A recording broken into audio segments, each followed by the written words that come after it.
We already know that all points on the surface of a conductor in electrostatic equilibrium are at the same electric potential. But what about the electric potential inside a conductor?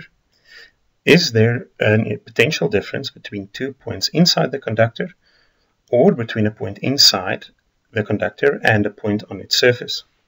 In order to answer this question, we look at the electric field inside and outside a conductor in electrostatic equilibrium. We know that inside a conductor in electrostatic equilibrium, the electric field is 0, and outside the conductor, the electric field falls away as 1 over r squared. If we now look at the electric potential, we know that the electric field can be expressed as the derivative of the electric potential with r if the electric potential only depends on r. Therefore, if the electric field inside a conductor is 0, it means the electric potential inside the conductor up to its surface has to be constant, as the derivative of a constant is just equals to 0.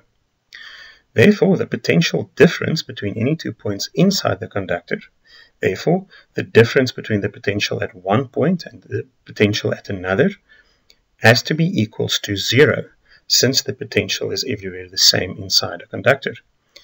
Therefore, the potential difference between any 2 points on or inside a conductor in electrostatic equilibrium has to be equals to 0.